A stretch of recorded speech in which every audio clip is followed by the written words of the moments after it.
मंत्रिमंडळाच्या विस्तारावरून बाळासाहेब थोरात यांनी देखील शिंदे सरकारवर निशाणा साधलाय।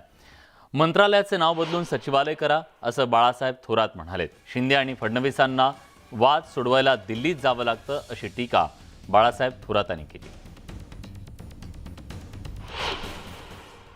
पूर्वी जे काही ऑफिस आहे राज्य सरकारचं त्याला पूर्वी सचिवालय म्हणत होते, मधल्या काळामध्ये नाव बदलून मंत्रालय केलं।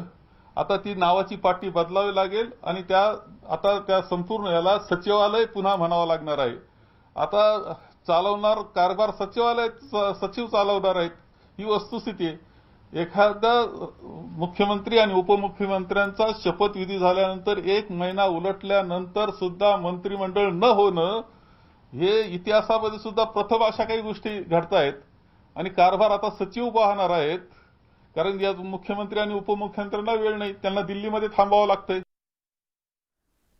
पक्षाच्या कार्यानिमित्त राष्ट्रवादीचे नेते अजित पवार आज पुण्यात होते। शहर युवक शाखेचं त्यांनी उद्घाटन केलं।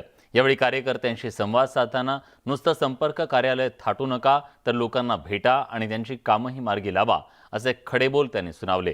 तसंच सत्ताधाऱ्यांवरही त्यांनी हल्ला चढवला।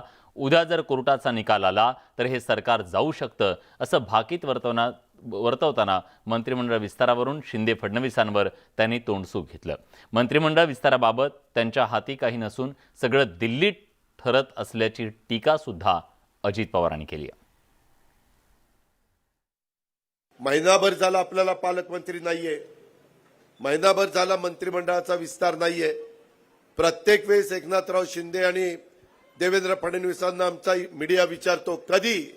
लवकरच लवकरच लवकरच एवढे शब्द त्यांच्या तोंडातून निघतात। होईल होईल, अरे कधी होईल?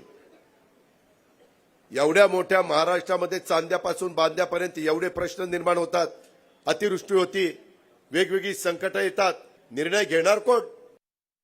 ताम्रपट घेऊन कुणीच जन्माला आलेलं नाहीये। सत्ता येत असते, सत्ता जात असते। आता देखील जे तिथं बसलेले आहेत ते पण किती काळ राहतील तेही आपल्याला सांगता येत नाही। उद्या कोर्टाचा काही वेगळा निकाल आला तरी काही घडू शकतं।